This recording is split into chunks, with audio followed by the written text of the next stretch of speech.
Hello. आज हम उच्चतम न्यायालय से संबंधित कुछ महत्वपूर्ण प्रश्नों पर चर्चा करेंगे। मैं हूं पुरुषोत्तम सिंह और इस वीडियो में आपका स्वागत है। स्वतंत्र भारत में उच्चतम न्यायालय का शुभारंभ कब हुआ? स्वतंत्र भारत में उच्चतम न्यायालय का शुभारंभ 28 जनवरी 1950 को हुआ। उच्चतम न्यायालय भारत में सर्वोच्च न्यायिक संस्था है। भारत में एकीकृत न्याय प्रणाली है। एकीकृत से तात्पर्य है कि सर्वोच्च न्यायालय सबसे ऊपर है, उसके नीचे हाई कोर्ट और उसके नीचे सबऑर्डिनेट कोर्ट। न्यायपालिका विधायिका और कार्यपालिका से सेपरेशन ऑफ पावर के कंसेप्ट पर काम करती है। सर्वोच्च न्यायालय संविधान का अभिभावक है। सर्वोच्च न्यायालय भारत शासन अधिनियम 1935 द्वारा बने संघीय न्यायालय का उत्तराधिकारी है और यद्यपि इसकी शक्तियां उससे विस्तृत हैं। नेक्स्ट, भारतीय संविधान में उच्चतम न्यायालय संबंधी अनुच्छेद संविधान के भाग 5 में कहां से कहां तक उल्लेखित हैं? अनुच्छेद 124 से 147 तक। मूलतः उच्चतम न्यायालय में कितने न्यायाधीश थे? मूलतः उच्चतम न्यायालय में 7+1 यानी 7 न्यायाधीश और 1 मुख्य न्यायाधीश थे। वर्तमान में उच्चतम न्यायालय में 33 यानी 33+1 हैं यानी 33 न्यायाधीश और 1 मुख्य न्यायाधीश। न्यायाधीशों की नियुक्ति कौन करते हैं? न्यायाधीशों की नियुक्ति राष्ट्रपति करते हैं। राष्ट्रपति न्यायाधीशों की नियुक्ति कॉलेजियम प्रणाली के आधार पर करते हैं। कॉलेजियम प्रणाली में राष्ट्रपति को 4 वरिष्ठतम न्यायाधीशों की सलाह से नियुक्ति करनी होती है। संसद द्वारा 99वें संविधान संशोधन अधिनियम 2014 द्वारा न्यायाधीशों की नियुक्ति के लिए NJAC यानी नेशनल जुडिशियल अपॉइंटमेंट कमीशन बनाया गया, जिसे कि न्यायपालिका ने नल एंड वाइड कर दिया क्योंकि ये न्यायपालिका की स्वतंत्रता का हनन करता था। उच्चतम न्यायालय में न्यायाधीश बनने के लिए कौन कौन सी अहर्ताएं आवश्यक हैं? क 5 वर्ष तक किसी उच्च न्यायालय में न्यायाधीश रहा हो। ख 10 वर्ष का उच्च न्यायालय या अन्य न्यायालयों में वकालत का अनुभव हो। घ राष्ट्रपति की नज़र में सम्मानित न्यायवादी हो। घ न्यूनतम आयु 35 वर्ष पूर्ण कर चुका हो। उत्तर केवल क, ख और ग यानी 5 वर्ष का उच्च न्यायालय में 5 वर्ष तक उच्च न्यायालय में न्यायाधीश रहा हो, 10 वर्ष का उच्च न्यायालय अन्य न्यायालयों में वकालत का अनुभव हो, राष्ट्रपति की नज़र में सम्मानित न्यायवादी हो। यानी न्यूनतम आयु का हमारे न्यायाधीशों की नियुक्ति के लिए कोई प्रावधान नहीं किया गया है। उच्चतम न्यायालय के न्यायाधीश को किस आधार पर हटाया जा सकता है? उच्चतम न्यायालय के न्यायाधीश को या उच्च न्यायालयों के न्यायाधीशों को दुर्व्यवहार या सिद्ध कदाचार के आधार पर हटाया जा सकता है। न्यायाधीशों को हटाने के लिए न्यायाधीश जांच अधिनियम 1968 प्रावधान करता है कि निष्कासन प्रस्ताव में 100 लोकसभा या 50 राज्यसभा सदस्यों के हस्ताक्षर होंगे और उस तत्पश्चात अध्यक्ष या सभापति के पास जमा किया जाएगा। अध्यक्ष या सभापति इसे स्वीकार भी कर सकते हैं और अस्वीकार भी कर सकते हैं। यदि यह प्रस्ताव स्वीकार कर लिया जाता है तो अध्यक्ष या सभापति 3 सदस्यीय जांच समिति गठित करेंगे, जिसमें सुप्रीम कोर्ट के मुख्य न्यायाधीश या कोई अन्य न्यायाधीश, उच्च न्यायालय के मुख्य न्यायाधीश, किसी भी उच्च न्यायालय के और तीसरे प्रतिष्ठित न्यायवादी होंगे। यदि समिति जांच में अक्षमता या दुर्व्यवहार का दोषी पाती है तो यह और प्रस्ताव तत्पश्चात दोनों सदनों में विशेष बहुमत से पारित हो जाता है तो राष्ट्रपति द्वारा न्यायाधीश को हटाया जाता है। वह न्यायाधीश का कौन सा प्रकार है जो केवल उच्चतम न्यायालय में ही होता है? तदर्थ न्यायाधीश वह श्रेणी है जो केवल उच्चतम न्यायालय में ही होती है। तदर्थ न्यायाधीश उन न्यायाधीशों को कहा जाता है जब कभी सुप्रीम कोर्ट में कोरम में स्थायी न्यायाधीश कम हो और सुप्रीम कोर्ट के मुख्य न्यायाधीश राष्ट्रपति की मंजूरी से हाई कोर्ट के किसी न्यायाधीश को अस्थायी काल के लिए तदर्थ न्यायाधीश के रूप में नियुक्त कर देते हैं।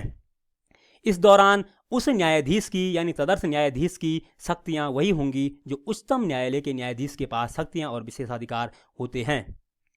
संवैधानिक पीठ में कम से कम कितने न्यायाधीश होते हैं? संवैधानिक पीठ में कम से कम 5 न्यायाधीश होने चाहिए। उच्चतम न्यायालय के कार्यक्षेत्र को कोई घटा नहीं सकता, मगर बढ़ाने का अधिकार किसे है? उच्चतम न्यायालय के कार्य क्षेत्र को बढ़ाने का अधिकार भारत की संसद को है। संसद से तात्पर्य है, संसद के 3 अंगों से तात्पर्य है लोकसभा, राज्यसभा और राष्ट्रपति, क्योंकि कोई भी बिल, कोई भी विधेयक तभी अधिनियम बन पाता है जब वो संसद के तीनों अंगों से होकर गुजरता है, यानी लोकसभा, राज्यसभा से पास होने के बाद राष्ट्रपति की स्वीकृति उसमें मिलती है। उच्चतम न्यायालय के विशेष मूल न्याय क्षेत्राधिकार में कौन से मामले आते हैं? उत्तर है केंद्र व एक या एक से अधिक राज्यों के बीच विवाद, केंद्र व कुछ राज्य एक तरफ और कुछ राज्य एक तरफ, 2 या 2 से अधिक राज्यों के बीच विवाद। यदि विवाद ऐसा होना चाहिए यदि ये विवाद विधिक अधिकार से संबंधित हो।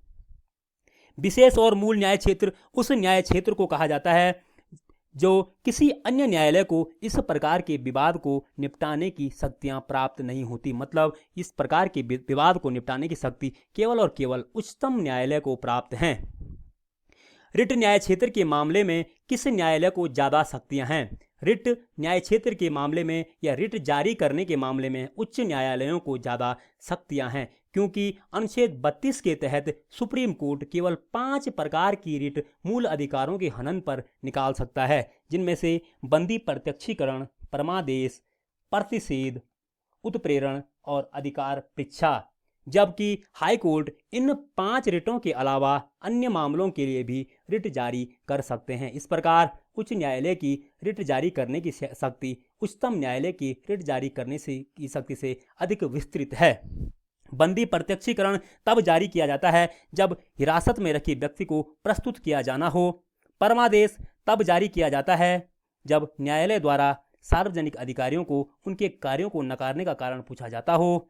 प्रतिषेध तब जारी किया जाता है जब किसी उच्च न्यायालय द्वारा अधीनस्थ न्यायालयों या अधिकरणों को अपने न्याय क्षेत्र से उच्च कार्यों को करने के लिए रोकना हो।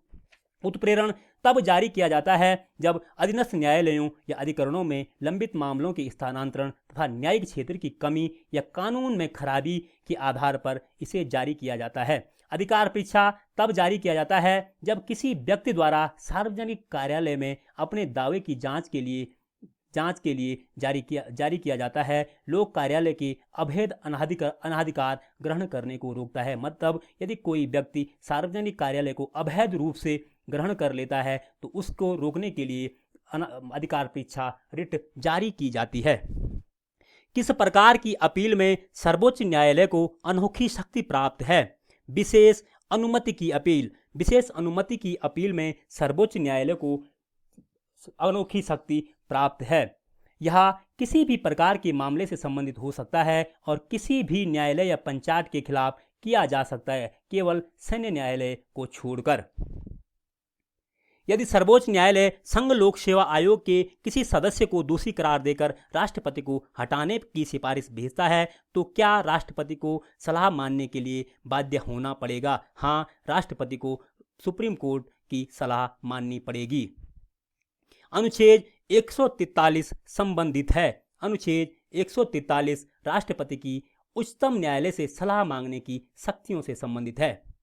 न्यायिक समीक्षा सिद्धांत की उत्पत्ति कहाँ से हुई? न्यायिक समीक्षा सिद्धांत की उत्पत्ति अमेरिका से हुई। अमेरिका में मालबरी बनाम मेडिसन के मामले 1803 में जॉन मार्शल अमेरिकी सर्वोच्च न्यायालय के मुख्य न्यायाधीश द्वारा की गई। न्यायिक समीक्षा विधायी अधिनियमों या कार्यपालिका के आदेशों की संवैधानिकता की जांच करता है। मतलब विधायी जो अधिनियम विधानपालिका द्वारा यानी संसद द्वारा या राज्य विधानमंडलों द्वारा जो अधिनियम बनाए जाते हैं या कार्यपालिका द्वारा जो आदेश निकाले जाते हैं वो संविधान सम्मत हैं या नहीं हैं, इसके लिए न्यायिक समीक्षा कोर्ट द्वारा की जाती है। न्यायिक समीक्षा में किन किन की संवैधानिकता की जांच की जा सकती है? न्यायिक समीक्षा में विधायी अधिनियमों, संविधान संशोधनों व कार्यपालिका के आदेशों की संवैधानिकता की जांच की जा सकती है। मतलब यदि ये संविधान सम्मत हैं तो ठीक है, यदि ये संविधान के प्रावधान का उल्लंघन करते हैं तो इन्हें सुप्रीम कोर्ट या high court null and void करार दे सकता है। क्या संविधान में न्यायिक समीक्षा शब्द का वर्णन किसी अनुच्छेद में किया गया है? न्यायिक समीक्षा शब्द का वर्णन किसी अनुच्छेद में स्पष्ट रूप से नहीं किया गया है। किन अनुच्छेदों में सर्वोच्च न्यायालय एवं उच्च न्यायालयों को न्यायिक समीक्षा की शक्ति मिलती है? सर्वोच्च न्यायालय एवं उच्च न्यायालयों को विभिन्न अनुच्छेदों के आधार पर न्यायिक समीक्षा की शक्ति मिलती है, जिनमें से अनुच्छेद 13, अनुच्छेद 32, अनुच्छेद 131 से 136 तक, अनुच्छेद 143, अनुच्छेद 226, अनुच्छेद 227, अनुच्छेद 245, अनुच्छेद 246, अनुच्छेद 251, अनुच्छेद 254 और अनुच्छेद 372। किन आधार पर विधायी अधिनियमों एवं कार्यपालिका आदेशों की संवैधानिक वैधता को चुनौती दी जा सकती है? इनको यदि ये मूल अधिकारों का उल्लंघन करते हों, प्राधिकारी की सक्षमता से बाहर हों और ये संवैधानिक प्रावधानों के प्रतिकूल हों। यदि मूल अधिकारों का उल्लंघन करते हों या प्राधिकारी की सक्षमता से तात्पर्य है कि जिसके द्वारा उन्हें बनाया गया है, क्या वो उन्हें बनाने में, उस कानून को बनाने में सक्षम था और संवैधानिक प्रावधानों के प्रतिकूल हों, यदि संविधान का उल्लंघन करते हों, तो भी उनकी संवैधानिक वैधता को चुनौती दी जा सकती है।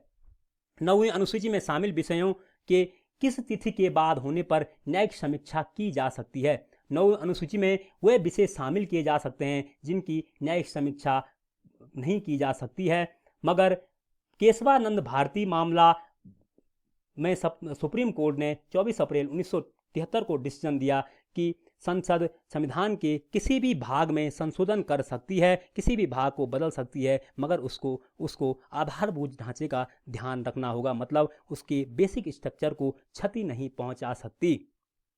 9वीं अनुसूची में शामिल विषयों की संवैधानिकता की जांच के लिए भी न्यायिक समीक्षा की जा सकती है और आर कोहेलो मामले में सुप्रीम कोर्ट ने 9वीं अनुसूची में शामिल किसी भी विषय की न्यायिक समीक्षा की जा सकती है और 24 अप्रैल 1973 के बाद जो भी विषय 9वीं अनुसूची में शामिल किए गए हों उनकी न्यायिक समीक्षा की जा सकती है, क्योंकि 24 अप्रैल 1973 को केशवानंद भारती के मामले के आधार पर सुप्रीम कोर्ट ने आधारभूत ढांचे का सिद्धांत जारी किया।